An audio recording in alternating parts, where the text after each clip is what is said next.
Allô, Sylvain? Bonjour Florence. Alors toi, tu es stagiaire de cette année? Oui, c'est ça. Donc moi, je suis l'une des 5 stagiaires de la Fondation Jean-Charles Bonenfant pour la cohorte 2023-2024. Donc ça va être intéressant. Je pense qu'on a des questions aujourd'hui auxquelles on va pouvoir répondre. Fait qu'on va pouvoir comparer nos expériences. Exact. Fait que sans plus tarder, j'ai une première question pour toi, Sylvain. Quel conseil donnerais-tu à une stagiaire ou un stagiaire?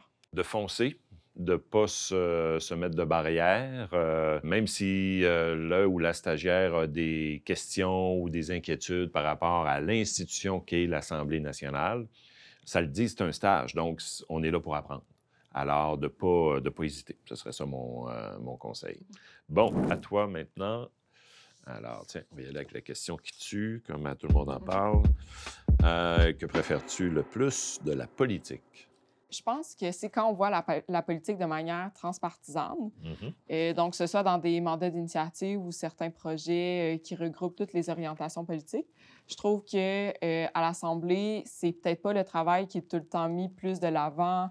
Quand la population pense à la politique, c'est peut-être pas ce à quoi la population pense. Le stage, c'est encore une façon de plus de voir ce travail-là transpartisan, justement, que ce soit en commission en général ou des mandats plus précis comme les mandats d'initiative qui, ultimement, c'est toujours des beaux projets pour la société. Parfait. Donc, prochaine question. Oui. Roulement de tambour. Crois-tu que le stage parlementaire a toujours un impact sur ta vie actuelle? Oui, c'est clair. Moi, ça a été vraiment formateur. Ça m'a permis d'apprendre le fonctionnement de l'Assemblée nationale, mais plus que ça, d'apprendre le fonctionnement, en tout cas en partie, de l'administration publique québécoise. Puis aujourd'hui, je suis directeur général du Cégep de Jonquière, donc c'est un élément de l'administration publique québécoise. Fait que c'est sûr que le stage m'a permis de découvrir, de connaître beaucoup plus en profondeur, justement, le fonctionnement du gouvernement. Je devais, après le stage, aller à la maîtrise en histoire, mais finalement, en étant au stage, j'ai décidé après ça d'aller faire le droit. Donc, de faire un deuxième bac au lieu de faire la maîtrise. Tu sais, le droit, je m'en sers aujourd'hui tous les jours dans mon travail. Puis quand j'ai été député, c'est sûr que je m'en servais. Donc, tout ça découle, au fond, d'une décision ou d'un changement de vie ou d'une orientation professionnelle que j'ai prise durant le stage. Donc, oui, ça a des impacts majeurs sur ma vie de tous les jours. Super. Ben écoute, Florence, c'est un plaisir de te connaître plus puis de te poser quelques questions sur ton expérience à la Fondation Jean-Charles Bonenfant. Mais merci, Sylvain, d'avoir pris du temps avec moi aujourd'hui. C'était super intéressant pour moi aussi. Je te souhaite bonne continuation, Merci puis beaucoup. du succès dans tes études, comme disent les monos. Merci beaucoup. Merci. C'est bon, merci.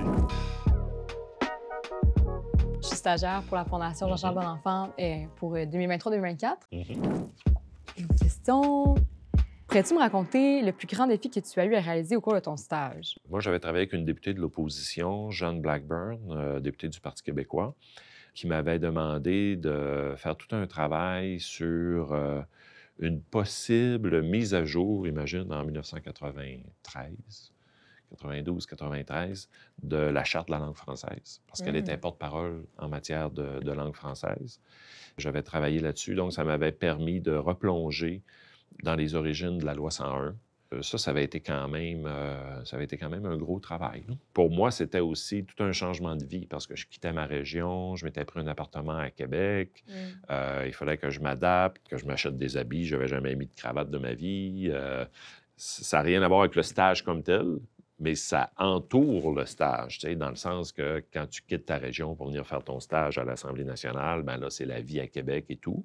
Et moi, ça avait été quand même un peu un déracinement là, de ma région pendant quelques années, puis j'ai eu à m'adapter à ça. À moi ou à toi, tout dépendant, qu'as-tu découvert sur toi durant ton stage? Je pense qu'une grande découverte, dans le cadre du jumelage, c'est que je savais que je pouvais faire la rédaction, de la recherche dans mon domaine. Moi, j'ai étudié en droit. Puis donc, j'anticipais un peu de devoir me transporter avec un député ou une députée. On travaille dans tout plein de domaines. Là. Ça peut être santé, ça peut être... C'est polyvalent. C'est très polyvalent. Et découvrir que, bon, je peux mettre en application toutes ces compétences que j'ai acquises, puis être quand même capable de répondre à cette diversité Oui, de sujets. Ouais. Ça, je pense qu'il y avait un peu peur de me plonger dans ce monde-là moins connu. C'est bon. Donc, tu quel a été le moment le plus marquant de ton stage parlementaire? Eh boy. Je dirais le référendum de 1992, parce que pendant qu'on était en stage, nous, il y a eu le référendum sur Charlottetown, sur l'entente de Charlottetown. Un référendum qui est un peu tombé dans l'oubli aujourd'hui. Et vu que c'était une période référendaire, on ne pouvait pas être jumelé à des députés pendant ce moment-là parce qu'il y avait une dimension partisane très forte. Donc, on avait été, je dirais, déplacé chez le directeur général des élections, le DGA, qu'on appelle Élections Québec aujourd'hui, pour vraiment suivre de près le déroulement d'une campagne référendaire. Donc, tout le fonctionnement dans les circonscriptions, la logistique au bureau du directeur des élections. Donc, on avait été plongé là, dans le cœur de la campagne référendaire, mais d'un point de vue non partisan, d'un point de vue d'organisation de la campagne référendaire. Donc, ça avait été quand même un événement assez marquant.